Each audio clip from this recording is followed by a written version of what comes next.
며느리야, 미안하다. 70이 넘어서야 겨우 입 밖으로 꺼낸 이 말. 30년을 품고 살았지만 차마 할 수 없었던 이 한마디. 병상에 누워 며느리의 손을 붙잡고 처음으로 눈물을 흘렸을 때 나는 알았습니다. 내가 평생 미워했던 건 며느리가 아니라 나 자신이었다는 걸. 시집살이로 온몸이 부서져 가던 그 시절, 나도 누군가의 며느리였습니다. 그런데 나는 왜 똑같은 고통을 내 며느리에게 대물림했을까요? 이건 한 집안에서 벌어진 30년 전쟁의 이야기입니다. 그리고 너무 늦게 찾아온 용서와 화해의 기록입니다. 세월의 극장 지금 바로 시작합니다. 1993년 봄이었습니다. 아들 영수가 여자를 데려왔을 때 나는 속으로 이미 결정을 내렸습니다. 이 집 며느리는 절대 안 된다. 이름은 수진이라고 했습니다. 서울에서 대학을 나왔다더군요. 말투도 옷차림도 모든 게 우리 집안과 달랐습니다. 어머니, 처음 뵙겠습니다. 공손하게 인사를 하는데 내 눈엔 그게 건방져 보였습니다. 손톱에 매니큐어를 칠하고 짧은 치마를 입고 온 모습이 마음에 안 들었죠. 우리 영수가 뭐가 좋아서 당신 같은 애를 좋아하는지 모르겠네. 첫 만남부터 나는 가시돋친 말을 쏟아냈습니다. 수진이의 얼굴이 하얗게 질리는 게 보였지만 나는 멈추지 않았습니다. 내가 왜 그랬을까요? 지금 생각해보면 수진이에게서 젊은 시절의 나를 봤던 것 같습니다. 1965년 나도 22살에 시집을 왔습니다. 경상도 시골 처녀가 서울 집안으로 시집을 간 거였죠. 이 집 며느리 자격이 없어. 시어머니는 날마다 나를 그렇게 몰아세웠습니다. 말투가 촌스럽다고, 밥을 제대로 못한다고, 걸음걸이가 무겁다고. 새벽 5시에 일어나 온 집안 청소를 하고 시부모님 수발을 들고 식구들 밥을 차리고 그렇게 해도 매일 꾸중만 들었습니다. 임신을 했을 때였습니다. 입덧이 너무 심해서 화장실에서 토하고 있는데 시어머니가 문을 벌컥 열더니 소리쳤습니다. 임신했다고 일도 안 하고 게으름을 피우나. 그날 나는 마루 청소를 하다가 그만 정신을 잃고 쓰러졌습니다. 깨어났을 때 남편은 없었고 시어머니만 차가운 표정으로 서 있었죠. 며느리가 약한 게 죄지. 우리 시대엔 애베고 일하다 나았어. 그렇게 10년을 살았습니다. 눈물도 한숨도 원망도 모두 삼키며. 그래서였을까요? 수진이를 봤을 때 내 안에서 무언가가 꿈틀거렸습니다. 나도 고생했는데 왜 이 애만 편하게 살아야 하지? 수진이와 영수는 결국 결혼을 했습니다. 내가 반대를 해도 둘은 굽히지 않았죠. 결혼식 날 나는 웃지 않았습니다. 주례 선생님이 축하한다고 해도 하객들이 예쁘다고 해도 나는 표정 하나 바꾸지 않았습니다. 신혼살림은 우리 집 2층에 차렸습니다. 나는 수진이에게 매일 아침 7시까지 내려와서 시부모 아침상을 차리라고 했습니다. 어머니, 제가 회사를 다니는데. 회사? 시부모 모시는 게 먼저지. 회사가 먼저야? 수진이는 결국 회사를 그만뒀습니다. 서울대 경영학과를 나와 대기업에 다니던 며느리를 내가 집안에 가둬버린 겁니다. 밥을 하면 짜다고 싱겁다고 맛이 없다고 했습니다. 청소를 하면 구석구석 먼지가 남았다고 다시 하라고 했습니다. 빨래를 하면 제대로 안 널었다고 옷이 구겨졌다고 트집을 잡았습니다. 수진이는 한 번도 대꾸하지 않았습니다. 네, 어머니. 죄송합니다. 그저 고개만 숙이며 다시 했습니다. 그게 더 미웠습니다. 왜 화를 내지 않는지, 왜 싸우지 않는지. 어느 날 새벽 부엌에서 이상한 소리가 들렸습니다. 내려가 보니 수진이가 바닥에 주저앉아 소리 없이 울고 있었습니다. 시어머니한테 맞은 적은 없잖아. 괜찮아. 참을 수 있어. 혼잣말을 하며 눈물을 닦는 모습을 보고 나는 그냥 돌아섰습니다.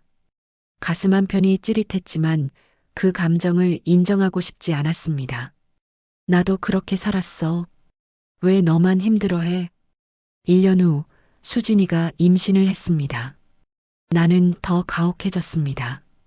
임신했다고 일 안 하는 건 아니지? 시어머니가 내게 했던 그 말을 나는 그대로 수진이에게 했습니다. 입덧이 심해서 토하는 수진이를 보면서도 나는 냉정했습니다. 우리 때는 애 베고도 농사일 했어. 요즘 애들은 참 약해. 어느 날이었습니다. 수진이가 계단에서 발을 헛디뎌 굴러떨어졌습니다. 으악! 비명소리에 놀라 달려가 보니 수진이가 배를 감싸고 바닥에 쓰러져 있었습니다. 다리 사이로 피가 흘러나오고 있었습니다. 아기, 제 아기.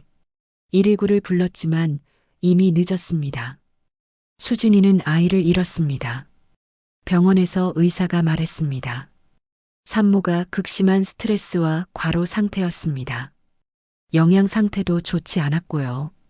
영수가 내 앞에 섰습니다. 평생 처음으로 아들이 나를 노려봤습니다. 어머니가 죽였어요. 어머니가. 그 말이 가슴에 칼처럼 꽂혔습니다. 하지만 나는 인정하지 않았습니다.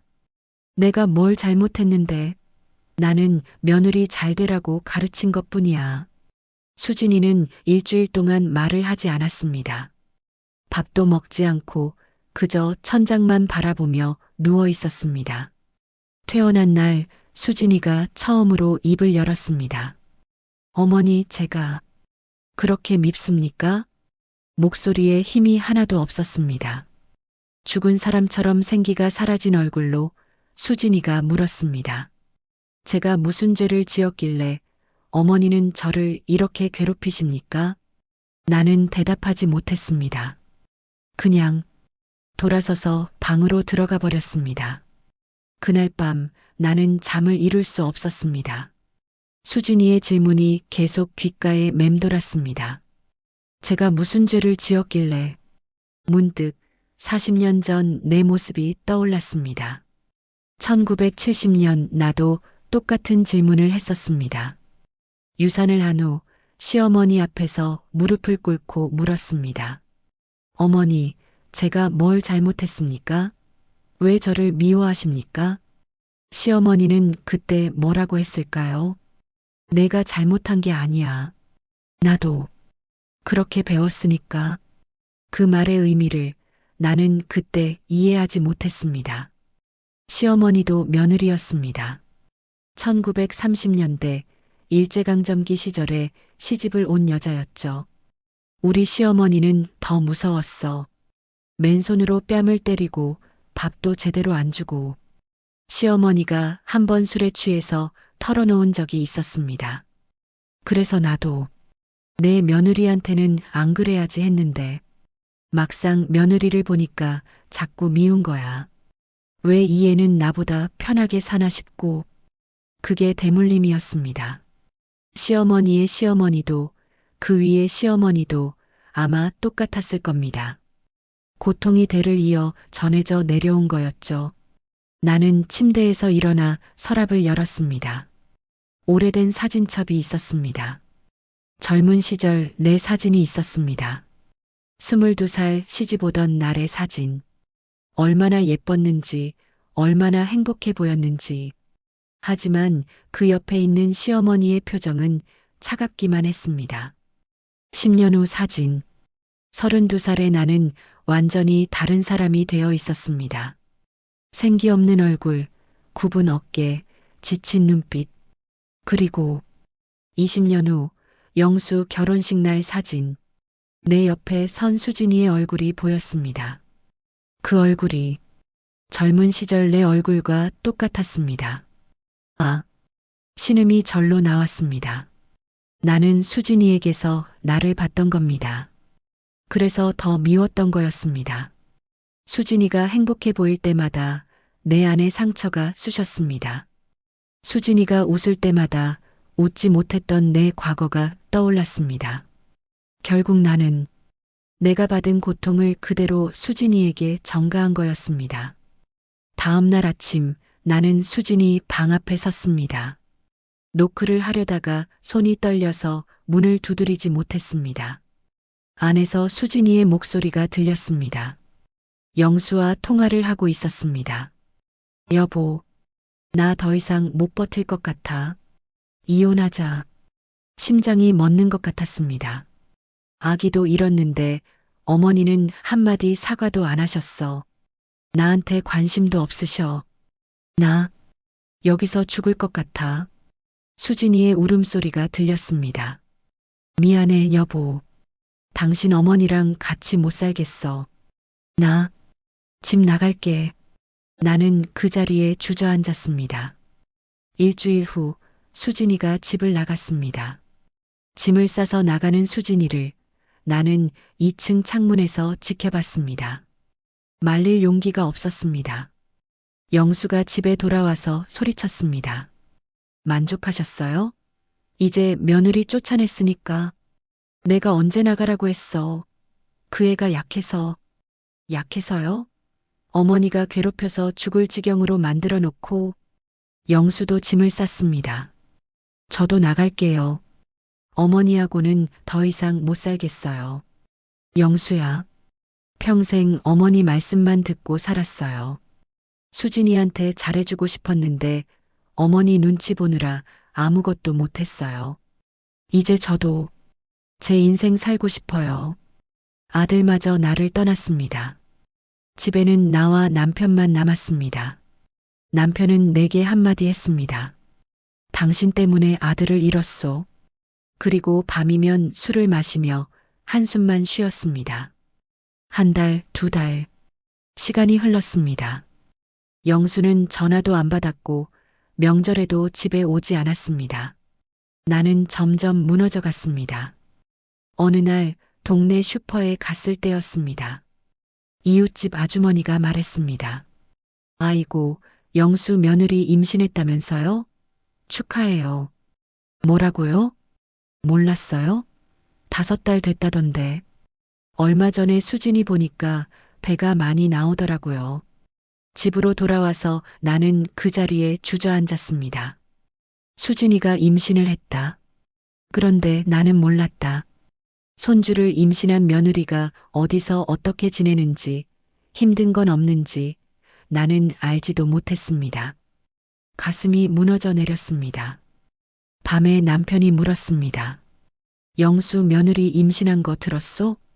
응. 손주를 볼 수 있을까요? 남편의 목소리에 눈물이 섞여 있었습니다. 우리 손주도 못 보고 죽는 건 아닐까요? 그 말에 나도 울음이 터졌습니다. 나 때문이야. 다 나 때문이야. 처음으로 인정했습니다. 내가 잘못했다는 걸. 다음 날 나는 영수 회사로 찾아갔습니다. 30년 만에 아들 직장에 처음 가봤습니다. 어머니, 왜 오셨어요? 수진이 임신했다며. 나 손주 얼굴 좀 볼 수 있을까? 영수가 고개를 저었습니다. 어머니, 수진이가 요즘 우울증 치료받고 있어요. 첫 아이 잃은 트라우마 때문에 이번에도 불안해서 잠을 못 자요. 칼로 심장을 찌르는 것 같았습니다. 제발, 수진이 좀 편하게 해주세요. 이번엔 꼭 아이를 지켜야 해요. 미안하다. 미안하다는 말로 다 되는 게 아니잖아요. 영수의 눈에서 눈물이 흘렀습니다. 수진이가 어머니 무서워해요. 악몽 꾸면서 어머니 이름 부르면서 울어요. 어머니 때문에 아이를 또 잃을까봐 그게 제일 무서워요. 나는 그 자리에서 무릎이 꺾였습니다. 그날부터 나는 변하기로 결심했습니다. 하지만 어떻게 해야 할지 몰랐습니다. 평생 미워하고 구박하던 며느리에게 어떻게 다가가야 할지. 나는 상담센터를 찾아갔습니다. 70이 넘은 노인이 심리 상담을 받으러 간다는 게 창피했지만 다른 방법이 없었습니다. 상담사 선생님은 젊은 여자였습니다. 어머니, 왜 오셨어요? 나 며느리한테 잘못했어요. 너무 많이 괴롭혔어요.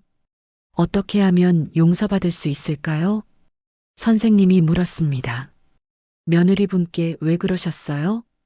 나도 잘 모르겠어요. 그냥 며느리가 미웠어요. 혹시 어머니도 시집살이가 힘드셨나요? 그 질문에 나는 40년 묵은 이야기를 쏟아냈습니다. 시어머니한테 받은 학대, 유산, 우울증, 모든 것을 말하면서 계속 눈물이 났습니다. 어머니, 그건 어머니 잘못이 아니에요. 뭐라고요? 어머니도 피해자였어요. 그 고통을 아무도 치유해주지 않았던 거예요.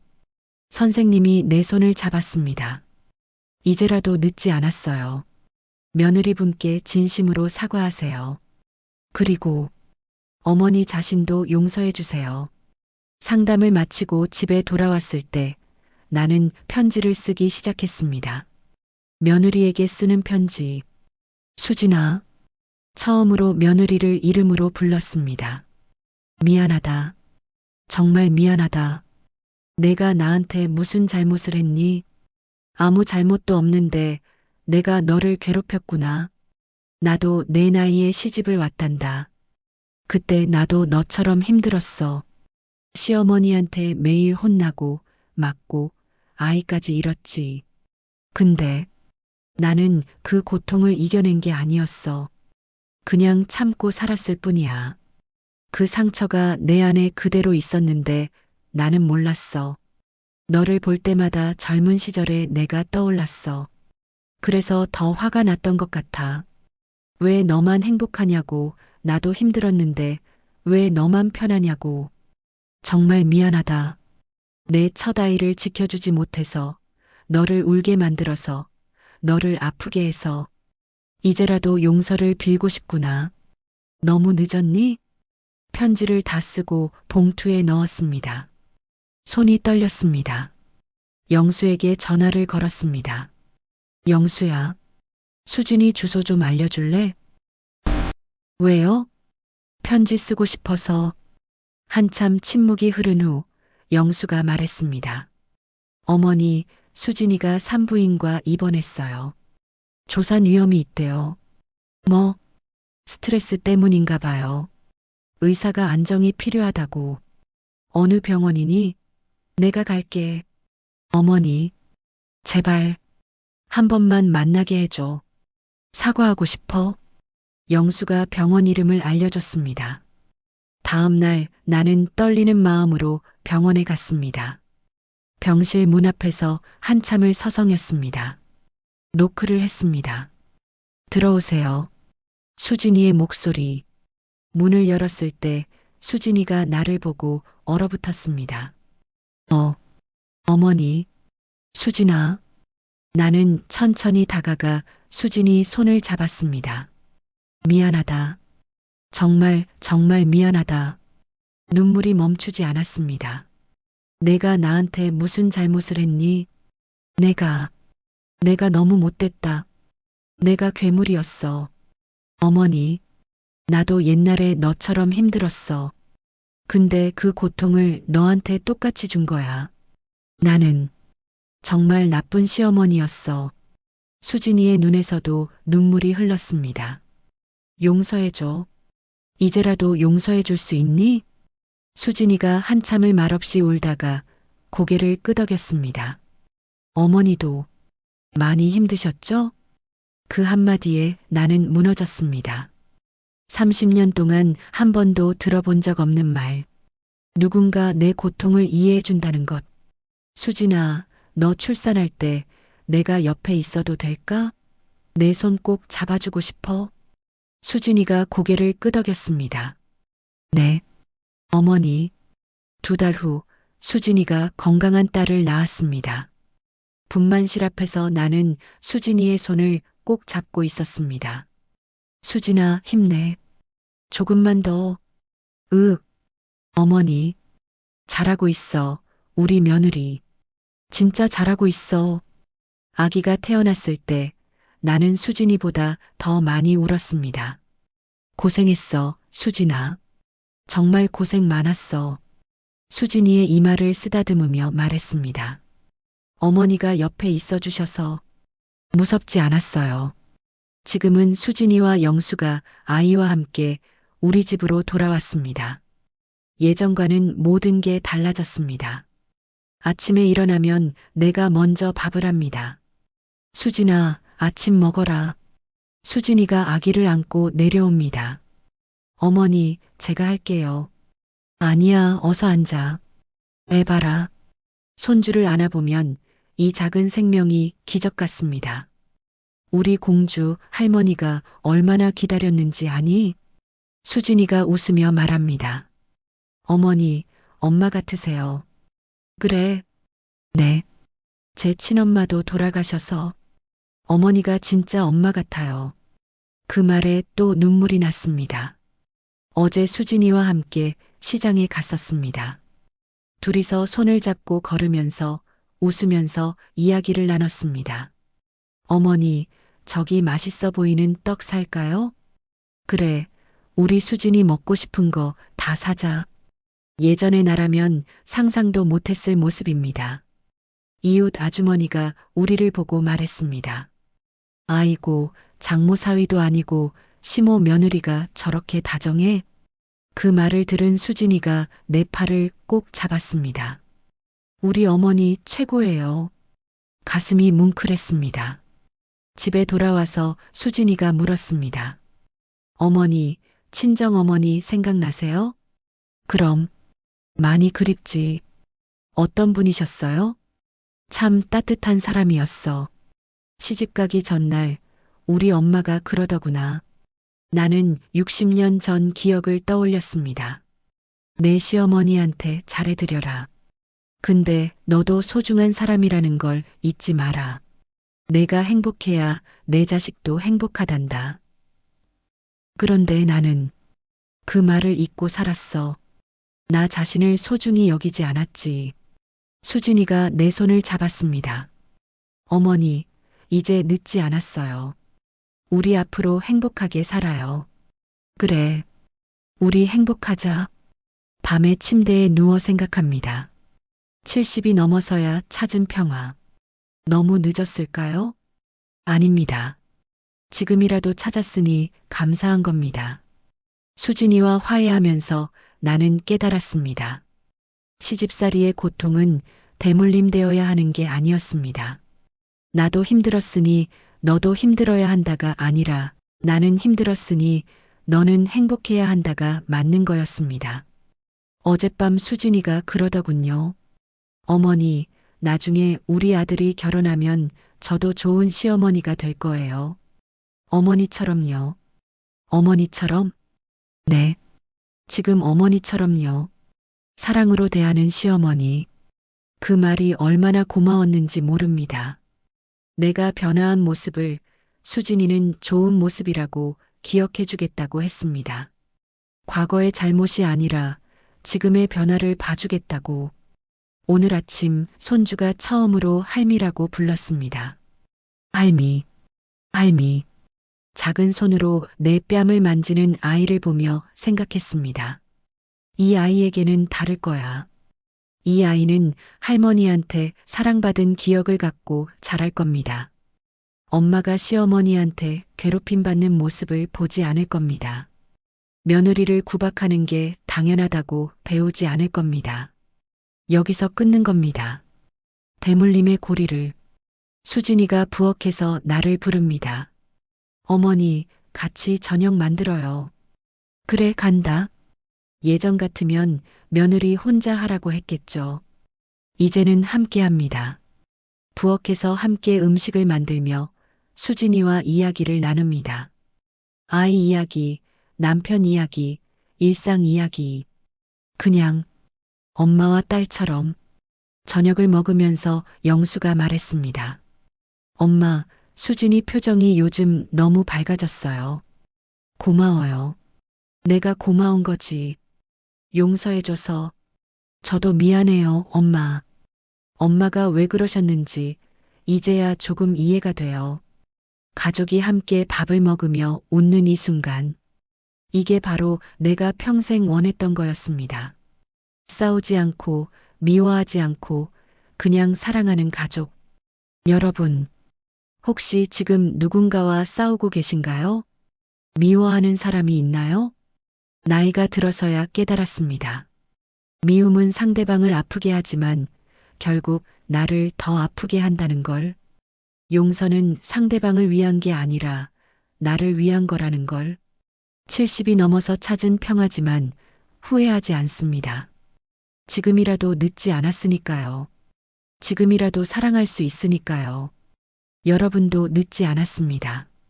지금, 오늘, 이 순간부터 시작하세요. 미안하다는 한마디, 사랑한다는 한마디. 그게 인생을 바꿉니다. 내가 그랬으니까요. 수진아, 사랑한다. 우리 손주 사랑한다. 그리고 미안하다. 사랑한다.